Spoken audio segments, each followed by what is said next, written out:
Hi, my name's Brian King. I'm an attorney at King Law. Been practicing for the last 20 years.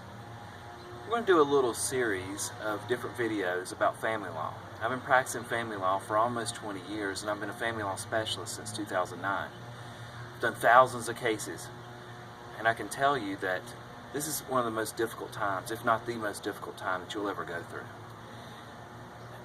And when you go through that situation, sometimes it just feels like the sand going and falling beneath your feet. Your whole world's turned upside down. The first talk that we're going to do is about separation and separation agreements. Now, you're probably thinking, hey, I want to look at this, I want to see if I can't do this on my own. A lot of clients feel that way. When you're going through this, you want to be able to solve your own problems. I can tell you that when it comes to separation agreements, we have 65 pages that we start with on any one of our documents. Those 65 pages are probably not all going to apply to you, but a lot of it does. And more importantly, the question of whether it's going to apply to you or not apply to you is in your hands. Separation agreements, first of all, are just that. It takes an agreement. Both people have to sign on to it. You cannot, like they show on soap operas, just wait for that person to sign the paper. They don't ever have to sign a separation agreement. So, from the very outset, you have to make a decision of, is this something that I can do by an agreement? Next, once you get to that point, you have to think about what is that agreement going to look like. Separation agreements are really split up into three different areas. And I'm not sure that everyone's getting that advice when they look around, and certainly if they're handling it on their own. First of all, a separation agreement does that. It separates the two of you. I found over time that divorce is not like something that starts one day as far as a marriage goes and ends another day. There's gray areas. I mean, this is real life. You're going through real life issues.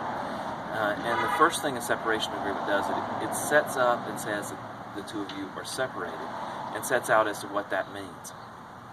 The second thing it does is something I call a free trader agreement. Now, if don't know what a free trader agreement is, that's one very basic reason that you may want to contact an attorney. A free trader allows you to live your life again as a separate person. And why is that important? Well, guess what? Life's going to go on. As difficult as things are, whatever the situation is that you're going through right now, time is going to change that relationship. And the first thing that you need is a free trader agreement. So you can go into a bank and buy a new house or enter into a lease.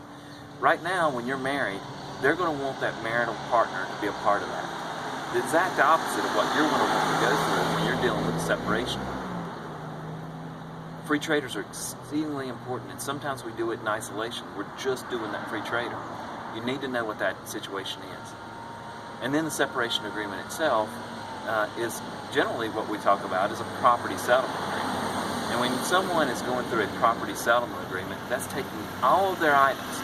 And we're not talking about just the items during the marriage, but also the items that occur before the marriage, and even the things that you're continuing to pay for after the marriage. The property settlement agreement is a detailed document that you want to make sure is right.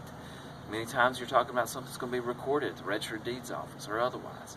You want that resolution to happen and for it to be resolved. I'm a huge proponent of trying to settle your issues amicably. When you're talking about those issues in marriage, and then you multiply it with issues about how are you going to pay your finances? You know, what is stage 2 going to look like? I get a lot of, well, that's not fair. I feel like that those things take a secondary seat to, let's talk about what is your new life going to look like. When are you going to have your kids with you? When is your other parent going to have their children? These are very specific issues that can be dealt with in an agreement and in a format. We like to collaborate and to try to come up with resolution. But when you need to stand up for those rights, when you need to say, like, no, this is the line in the stand, that's the way we like to deal with our separation agreements. This is not a used car settlement where you're trying to, I'll offer you $5,000 and hope that you'll have to pay $10,000. We want to have a reasonable agreement that both sides can look at and say, look, this is reasonable. If you don't like that, we can go to court, and I believe that a judge would give us something very similar to that. And when you have that line in the sand, you need somebody that's there to protect you.